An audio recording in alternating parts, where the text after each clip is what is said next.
제가 학교 다닐 때는 가방이 참 무거웠습니다. 그날 공부할 책들을 다 집어넣어 다녀야 되고 도시락도 넣어야 되고 때로는 저녁까지 도시락 2개를 넣고 또 체육이 들으면 체육복까지 넣어야 되니까 짐이 엄청나게 무거웠어요. 그러니까 무거우니까 친구들끼리 가위바위보를 해가지고 진 사람이 대신 지기로. 그래서 가위바위보를 하면 지면 진 사람은 가방이 2개가 되기도 하고 3개가 되기도 하고 그날은 죽는 날이에요. 내 가방이 아니니까 가방을 메고 가니 가방이 뭐 이렇게 저렇게 뒤집어지고 엎어지고 학교 가서 열어보면 도시락 물이 반찬물이 막 새어나와가지고 가방에 냄새가 나고 책에 막 하여튼 김치물이 배고 그랬던 기억이 납니다. 근데 요즘 아이들은 가방이 너무 가벼워요. 학교에 가면 사물함이 있어가지고 거기다 책을 다 두고 다녀요. 체육복도 거기 두고 다닙니다. 급식을 하기 때문에 도시락도 안 들고 가요. 너무 가볍게 이렇게 가는 거예요.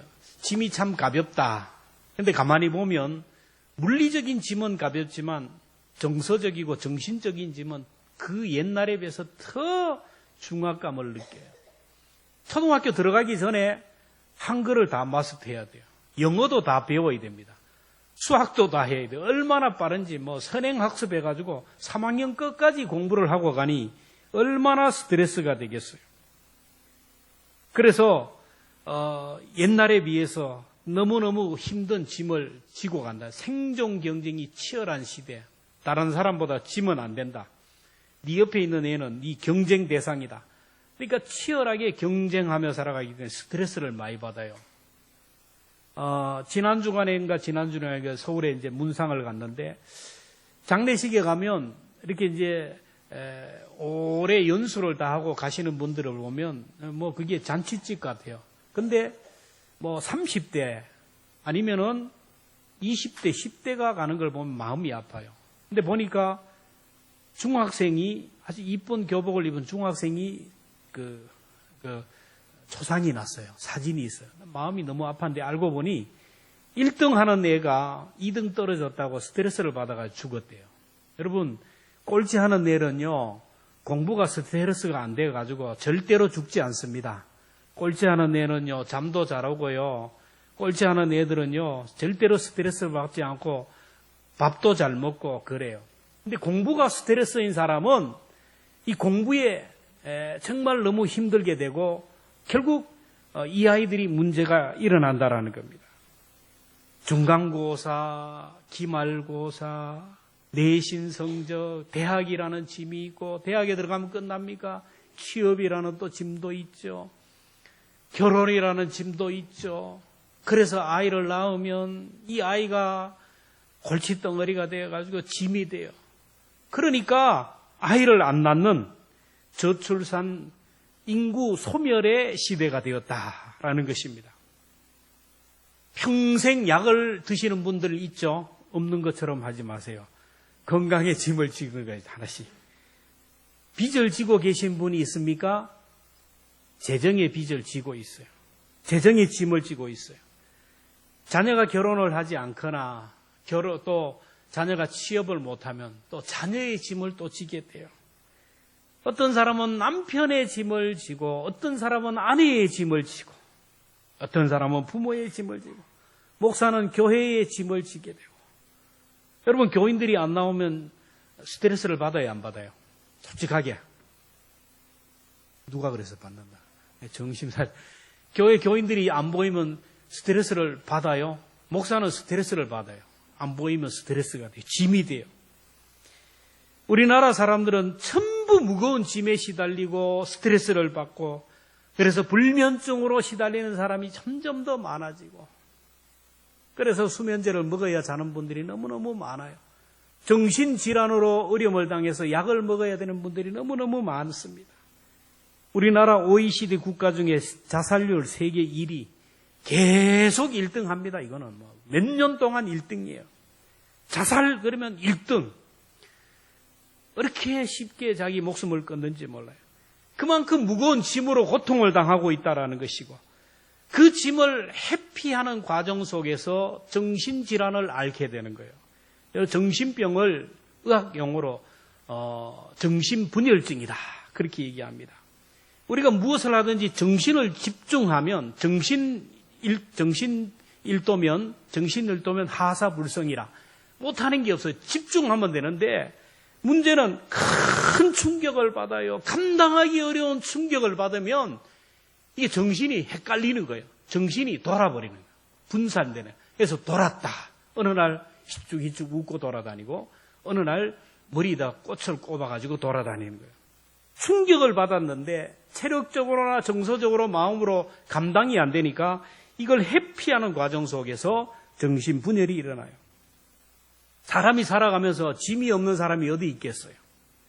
육신의 짐을 다 지고 있어요. 나이가 들면 하나둘 고장이 나고 몸이 천근만근이고 내 몸이 어떻게 될지 몰라요. 늘 걱정이 돼요. 그리고 저희의 짐이 있어요. 영혼의 짐이 있습니다. 이런 짐을 어떻게 해결하느냐가 중요해요. 오늘 본문을 기록한 시편을 기록한 다윗은 여러분 우리들과는 비교가 되지 않을 정도로 엄청난 스트레스를 받고 엄청난 짐을 지고 고통을 당했어요.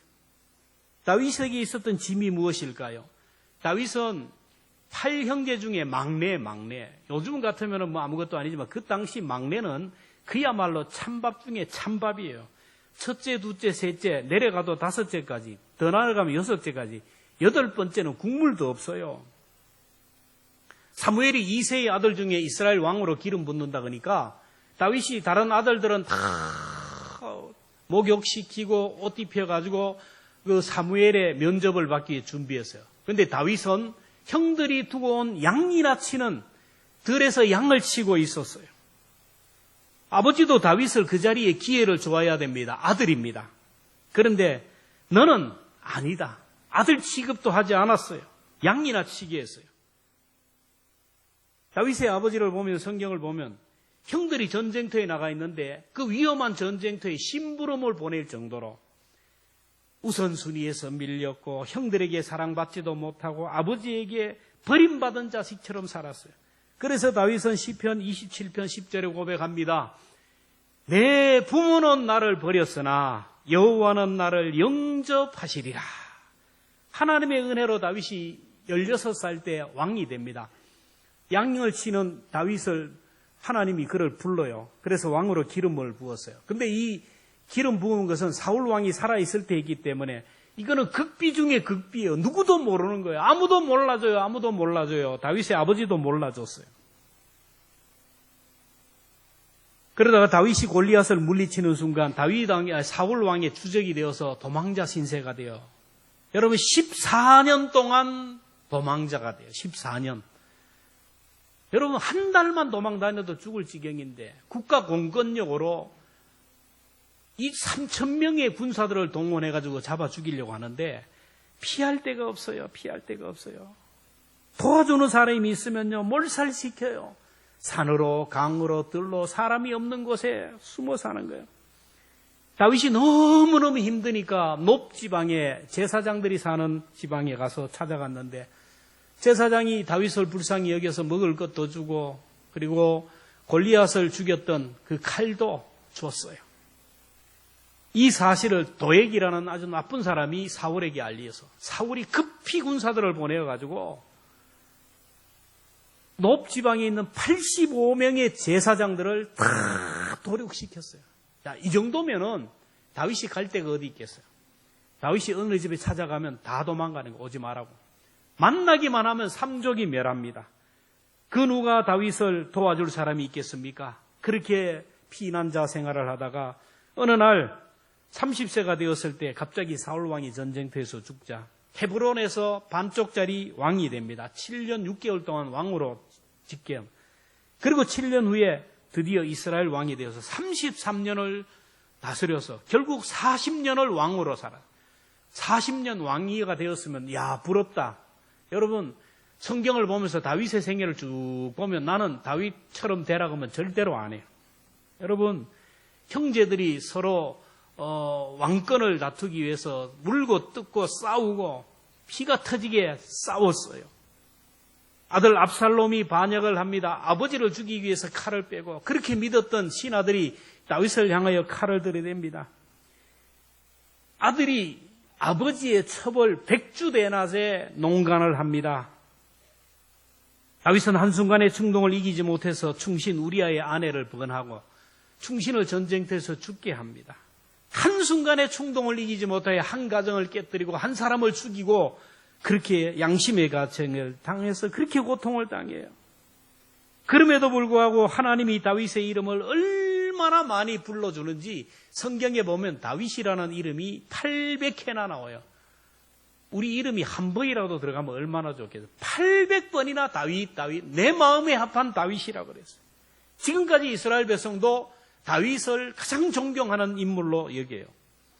보통 다윗과 같은 삶을 살면 몇 가지 중에 하나입니다. 하나는 정신병으로 돌아버리든지, 둘째는 자살을 하든지, 셋째는 암살을 당하든지, 넷째는 극한 질병으로 단명을 하든지. 그런데 네 가지 다 아니에요. 어떻게 다윗이 이렇게 하나님 마음에 합한 사람으로 성군 소리를 듣게 되었을까요? 그는 크고 작은 수고하고 무거운 모든 짐을 해결하는 지혜가 있었기 때문에 오늘 이 시간을 통하여 다윗이 인생의 무거운 짐을 어떻게 해결했는지를 배울 수 있기를 바라고, 다윗을 통하여 우리 인생의 짐을 해결할 수 있는 시간이 되기를 축복합니다. 다윗이 무거운 짐을 하나님께 맡길 때 하나님은 세 가지로 역사했어요. 첫째는 하나님이 날마다 짐을 져주었어요. 오늘 19절에 날마다 우리 짐을 지시는 주 곧 우리의 구원이신 하나님을 찬송할지어다. 여러분, 크고 작은 인생의 짐을 하나님께 맡기니까 하나님이 그 짐을 대신 져요. 하나님은 짐을 맡기는 자의 짐을 맡아주셔요. 히말라야 산을 등반할 때 짐을 짐꾼에게 맡겨야 짐꾼이 그 짐을 들고 오듯이 하나님도 우리의 짐을 맡기라고 하는 거예요. 시편 37편 5절에 내 길을 여호와께 맡기라. 그를 의지하면 그가 이루시고, 잠언 16장 3절에 너희 행사를 여호와께 맡기라. 그리하면 내가 경영하는 것이 이루어지리라. 맡긴다는 뜻이 뭘까요? 자, 맡긴다는 뜻이 뭘까요? 맡긴다는 것은 하나님 앞에 기도한다는 것이고, 기도하는 것이 짐을 맡기는 거예요. 여러분 잘 이해할 수 있기를 바랍니다. 나를 힘들게 하는 문제들, 나를 고통스럽게 하는 문제들, 자다가도 벌떡벌떡 일어나서 생각하고 걱정하는 문제, 내 근심, 내 염려거리, 내 질병의 문제, 물질의 문제, 자녀의 문제, 가정의 문제, 재의 문제, 이 모든 짐을 이거 우리가 져야 해요. 내가 감당해야 됩니다. 내가 함이만 할 수가 없어요. 내 몸 아픈 몸 누가 대신 아파주겠어요? 내 자녀들의 문제를 누가 내가 대신 해주겠어요? 저도 우리 교회 목회하는데 누가 우리 교회 대신 목회해 주겠어요? 여러분도 교회에서 주신 사명이 있어요. 그 짐이 있어요. 그걸 누가 하겠어요? 내가 아니라고 포기하면 안 되는 거예요. 내 인생의 모든 짐을 하나님 앞에 기도하는 것이고, 염려 걱정거리의 자리에서 기도의 자리로 옮기는 것이 바로 맡기는 거예요. 염려거리, 걱정거리, 이 나의 짐을 하나님 앞에 기도하는 것이 맡기는 것이고, 기도하고 걱정하고 염려하는 그 자리, 염려하고 걱정하고 불평하고 원망하는 자리에서 기도하는 자리로 옮기는 것이 바로 맡기는 거예요. 자, 맡긴다라는 히브리어로 불러버린다, 던져버린다. 나무꾼이 나무를 해가지고 오는데 너무 힘들어. 낑낑거리고 오지 말라는 거예요. 그 나무를 그냥 언덕 밑으로 굴러버리면 쫙 굴러가듯이 오늘 내가 지고 있는 수고하고 무거운 짐 너무너무 힘들고 고통스러워요. 이 문제를 기도 제목으로 하나님 앞에 던져버리는 거예요.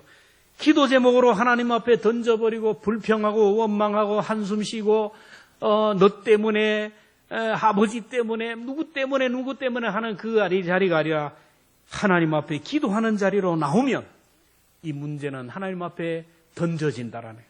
빌립보서 4장 6절 7절 함께 읽습니다. 시작. 아무것도 염려하지 말고 다만 모든 일에 기도와 간구로 너희 구할 것을 감사함으로 하나님께, 그리하면 모든 지각에 뛰어난 하나님의 평강이 그리스도 예수 안에서 너 마음과 생각을 지키리라. 할렐루야.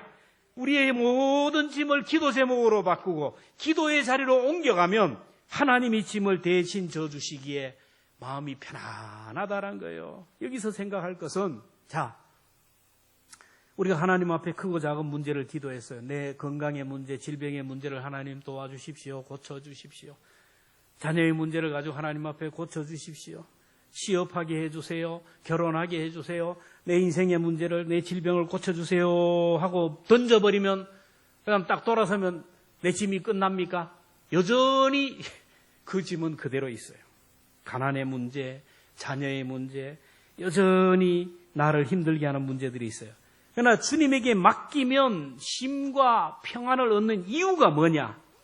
마태복음 11장 29절부터 나옵니다. 함께 읽습니다. 시작. 수고하고 무거운 짐진 자들아 다 내게 오라. 내가 너희를 쉬게 하리라. 나는 마음이 온유하고 겸손하니 나의 멍에를 메고 내게 배우라. 그리하면 너희 마음이 쉼을 얻으리니 이는 내 멍에는 쉽고 내 짐은 가벼우니라. 우리들이 수고하고 무거운 짐을 기도로 맡기면요, 주님이 내 짐을 대신 져주시고 주님이 나와 함께 멍에를 져주시기에 내가 짐이 가볍고 평안하다라는 거예요. 이스라엘에는 밭을 갈 때 무슨 수레가 움직일 때는 소 2마리를 사용합니다. 그래서 소 2마리를 짝을 이뤄서 한 결이, 이게 성경에 뭐 한 결이, 2결이 그래 나와요. 근데 2마리가 멍에를 같이 메고 이제 밭을 갈아요. 이 소는 너무 똑똑해가지고 나와 함께 멍에를 메는 그 소를 딱 보는 순간 아마 딱 알아요. 리더를 금방 결정한다. 당신이 힘이 세니까 당신이 기준이 되세요. 당신이 나이가 많으니까 당신이 기준이 되세요. 당신이 지혜가 있으니까 당신이 리더가 되세요. 그러면 리더가 방향을 정하고 방향을 가요. 나머지 소는 같이 끌면서 그 소를 뒤따라가는 거예요. 우리가 수고하고 무거운 짐을 주님께 맡기면 주님과 함께 내가 멍에를 메는 순간 우리의 짐을 누가 대신 져요? 예수님이 대신 지는 거예요. 예수님이 함께 지는 거예요. 그래서 마태복음 11장 30절에 나의 멍에를 메고 내게 배우라. 그리하면 너희 마음이 쉼을 얻으리니 이는 내 멍에는 쉽고 내 짐은 가볍다. 저마다의 짐을 힘을 다하여 목적지까지 가야 돼요. 여러분, 학생이 초등학교 들어갔으면 2학년 가야 되잖아요. 2학년 마치면 끝납니까? 어디까지 가야 돼요? 6학년까지 나가야 돼요. 끝납니까? 중학교 가야 돼요. 고등학교 가야 돼요. 형아가 대신 갈 수도 없어요. 내가 가야 돼요. 취업도 내가 해야 돼요. 결혼도 내가 해야 됩니다. 내 몸이 아파요. 대신 아파줄 수 없어요. 내가 해야 돼요. 부모님도 내가 책임져야 돼요. 가족도 내가 책임져야 돼요. 내가 져야 돼요. 어차피 내가 가져가, 내가 아니면 안 되는 거예요. 근데 나 혼자 가면 너무 힘들고 너무 지치고 피곤해. 그래서 사람들이 막 자살을 하고 너무 힘드니까 우울증에 걸리고 하는 거예요. 그러나 이 문제를 하나님 앞에 내어놓고 짐을 하나님 앞에 맡기고 기도하면 주님이 내 곁에 오셔서 나와 함께 멍에를 메어주시고 나와 함께 하시고 나를 위로하고 격려하고 나와 동행하기에 내 짐이 무겁지 않다라는 거예요. 주님이 내 곁에서 함께 하시기에 주님이 나에게 힘을 줘요. 나에게 용기를 줍니다. 인생의 무거운 짐으로 너무 힘들고 어려울 때 사람들은 기도원에 가요. 금식하며 물병 하나 들고 기도원에 가고 너무 힘들고 고달프면 주의 성전에 올라와서 밤새도록 기도합니다. 주님의 옷자락을 붙드시며 하나님 너무너무 힘듭니다. 그 누가 나의 고통을 알고 그 누가 나의 이 아픔을 압니까? 하나님만이 아십니다. 하나님 앞에 기도하면서 기도의 제목으로 하나님 앞에 올려드리고 걱정하고 염려하는 시간 하나님 앞에 맡깁니다. 그러면 하나님이 아들아 딸아 얼마나 힘드냐?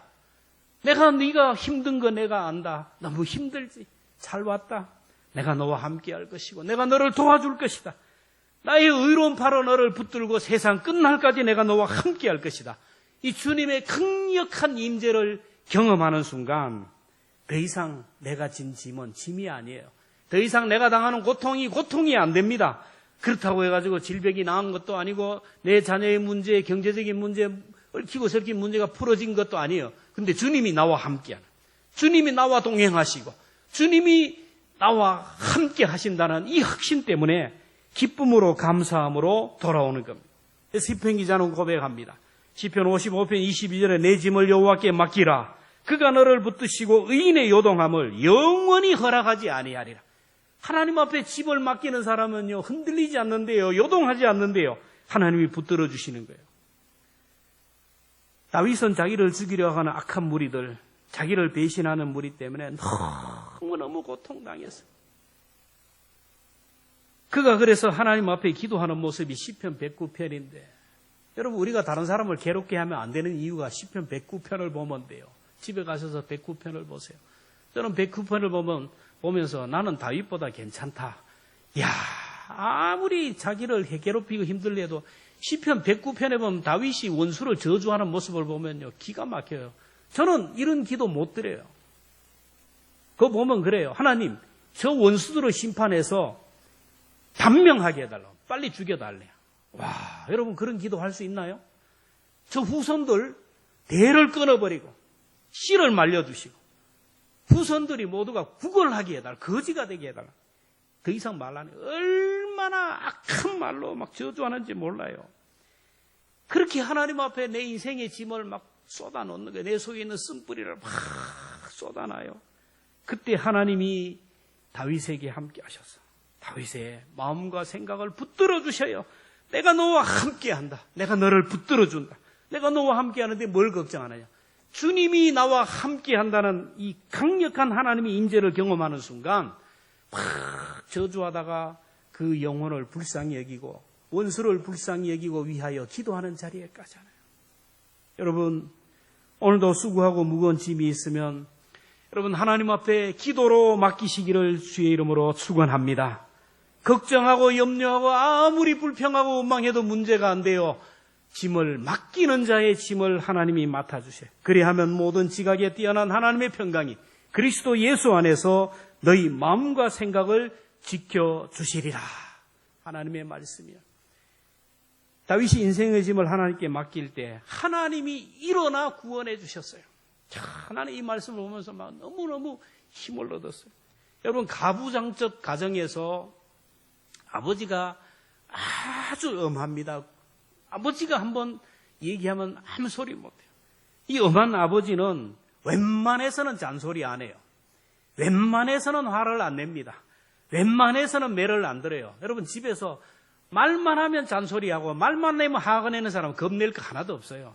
근데 말하지 않고 꾹꾹 참고 넘어가는, 문제를 일으켜도 그냥 넘어가고 잘못해도 그냥 넘어가고 꾹꾹 참는 사람이 한 번 나를 잡으면 큰일 나는 거예요. 자식들이 서로 물고 뜯고 싸우다가 코피가 나고 막 창창 막 깨고 이 소리가 막 집 밖으로 나가고 형에게 두드려 맞던 아이가 아버지에게 달려와서 울면 그 순간 아버지가 일어나는 거예요. 아버지가 일어나는 순간 천둥번개가 치고 날벼락이 치고 동생을 괴롭히던 형들은 그날 제사가 돼요. 아버지가 일어나면요, 동생을 괴롭히던 형들에게는 심판의 날입니다.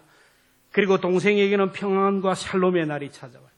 다윗이 인생의 무거운 짐을 지고 너무너무 고통스럽고 너무너무 힘들어서 하나님 앞에 나가 울 때 하나님이 일어나셨어요. 시편 68편 1절 같이 봅니다. 시작. 하나님이 일어나시나니 원수들은 흩어지며 주를 미워하는 자들은 주 앞에서 도망하리이다. 울면서 하나님을 깨우니까 하나님이 일어나셨는데, 하나님이 일어나시니까 다윗을 괴롭혔던 원수들, 그들에게는 심판과 저주의 날이 되었지만 다윗에게는 샬롬의 날, 평안의 날이 되었어요. 하나님이 일어나니까 다윗을 그렇게도 괴롭히고 힘들게 했던, 여러분, 사울이 전쟁터에서 죽잖아요. 아들까지 다 죽어버려요. 다윗을 괴롭히고 힘들게 했던 그 악의 근원까지 다 해결해요. 다윗이 하나님 앞에 울 때 하나님이 일어나셔서 다윗을 구원해 주시고 대적들을 다 제거했어요. 그래서 다윗은 고백합니다. 20절 21절 같이 읽습니다. 시작. 하나님은 우리에게 구원해 사망에서 벗어남은 주 여호와로 말미암아 그의 원수들의 머리 곧 죄를 짓고 다니는 자의 정수리는 하나님이 쳐서 깨뜨리시리로다. 하나님이 일어나면요, 사망의 자리에서 구원해 주시고, 하나님이 일어나시면 원수의 정수리를 깨트려 버려서 문제가 해결된다는 거예요. 옛날에 보면 돼지 잡는 사람들을 보면 선무당 사람 잡듯이 돼지 잡는데 보니까 막 묶어놓고 머리통을 막 망치로 때리는데 머리가 박살이 나도 돼지가 안 죽고 객객거리더라고요. 근데 돼지 잡는 전문가들요, 소 잡는 전문가들은 요만한 망치로 정수리를 탁 치면 그냥 가요. 여러분, 하나님의 역사가 그래요.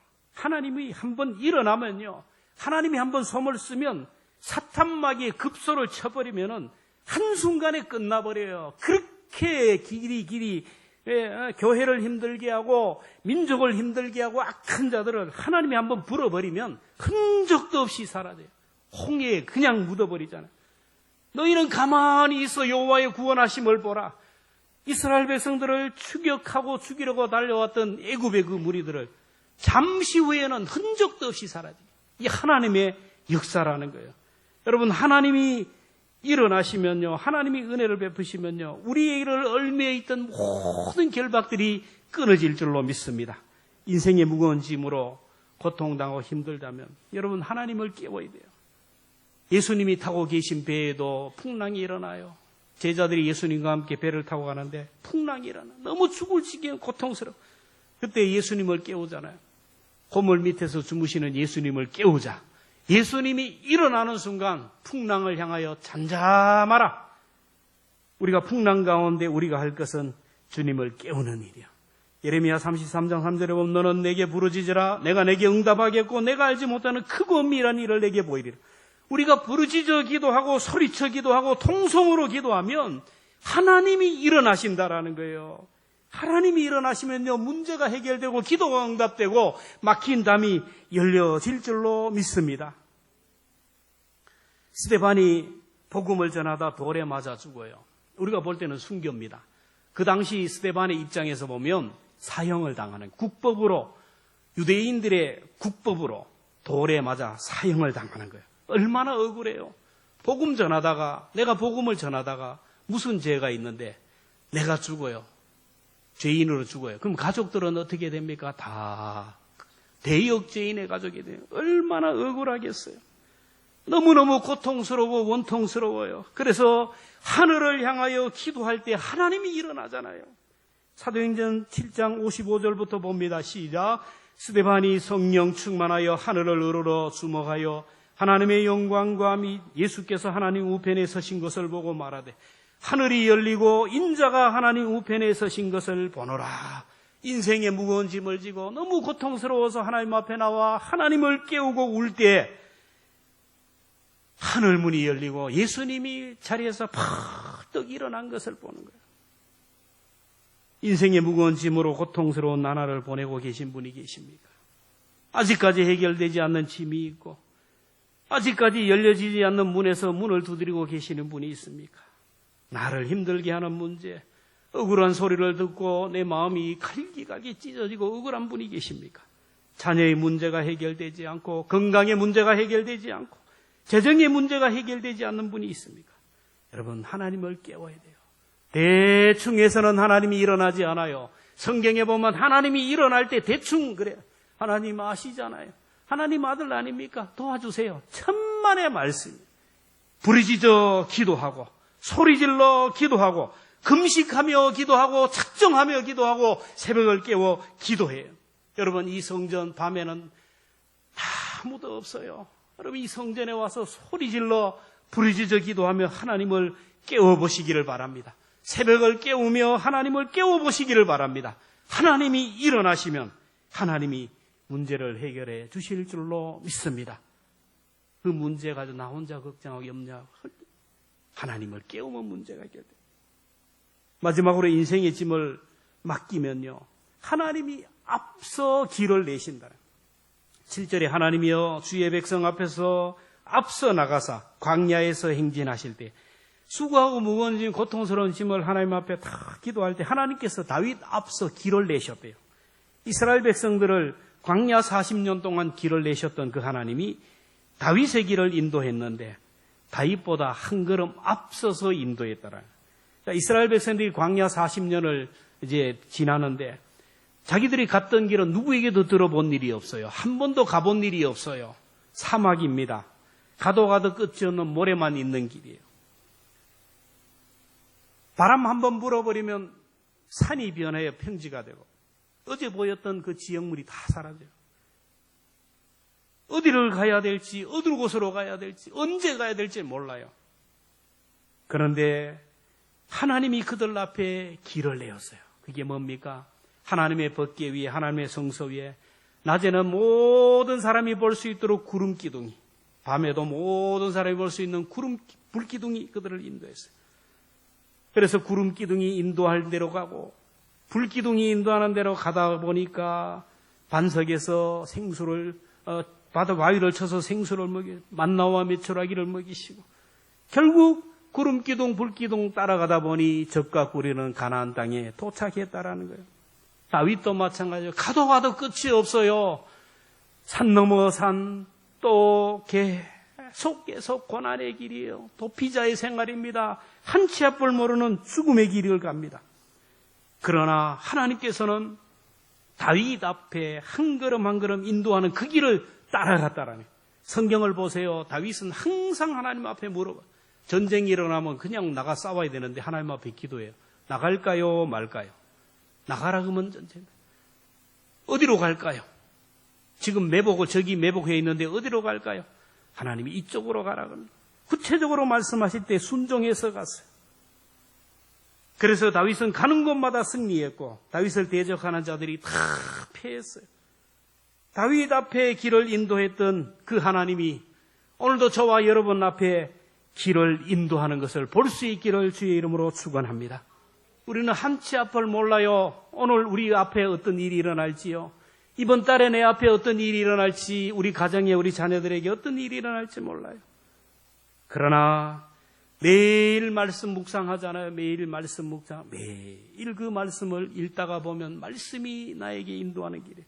예배 때마다 말씀을 들으면서 우리에게 주시는 그 말씀이 나를 인도하는 거예요. 오늘 주일날 이렇게 하나님 앞에 예배하며 말씀 듣는 것처럼 가정에서도 여러분 매일 시간을 정해놓고 하나님의 말씀을 듣고 그 말씀 따라가다 보면 내 인생의 끝날, 내 인생의 마지막 종착역에 되면 내가 바로 천국에서 눈을 뜨게 될 줄로 믿습니다. 오늘 우리가 천국 가는 길은 오늘 여기에서 주님이 인도하는 말씀 따라 한 걸음 한 걸음 나가는 거예요. 내 감정 따라, 내 기분 따라, 내 생각 따라 살아가면요 지옥으로 갈 수밖에 없어요. 우리가 천국 가는 길은 하나님이 인도하는 말씀의 길로 인도해야 돼요. 시편 23편에 보면 하나님이 우리의 목자가 돼요. 목자는 양들을 아무데나 인도하지 않아요. 아침에 목자가 양들을 인도할 때 먼저 나가서 양들이 먹을 초장을 점검합니다. 양들은 어리해가지고요 닥치는 대로 막 먹어요. 그래서 독초를 먹고 설사를 하고 죽어요. 그러니까 목자는 다니면서 독초가 있으면 독초를 뽑아냅니다. 그리고 가다가 웅덩이가 있으면 웅덩이를 메우기도 하고 또 사나운 사자나 이런 것들이 있으면 다 쫓아내고. 그래서 양은 목자가 가라는 대로, 목자가 인도하는 대로만 가면요 푸른 초장, 잔잔한 물가가 있고 쉴만한 물가, 안식처로 인도함을 받아요. 오늘 우리들은 하나님의 양들입니다. 하나님은 우리 앞서 길을 내셔요. 하나님이 말씀으로 인도하는 길에 가면요 사탄 마귀가 없어요. 원수가 달아납니다. 그분만 따라가면요 우리 앞길에는 의의 길, 승리의 길만 있다라는 거예요.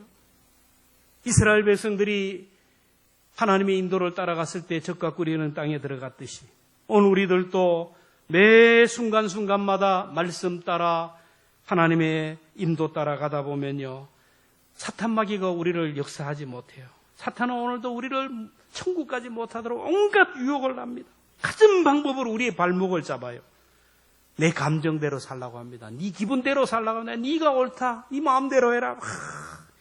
여러분 그런 사람은 천국 못 갑니다. 그러나 우리가 말씀 따라 한 걸음 한 걸음 가면요 눈을 딱 뜨는 순간 주님이 우리를 영접하게 될 것이고 황금길을 거니는 우리의 모습을 보게 될 줄로 믿습니다. 오늘 성경 우리가 보면 24절 25절은 천국에 들어갔을 때 마지막에 일어나는 우리가 마지막에 우리가 하나님을 찬양하는 그런 것입니다. 24절, 25절 함께 봅니다. 시작. 하나님이여 그들이 주께서 행차하심을 보았으니 곧 나의 하나님 나의 왕이 성소로 행차하시는 것이라. 소 고치는 처녀들 중에도 노래 부르는 자들은 앞서고 악기를 연주하는 자는 뒤따라.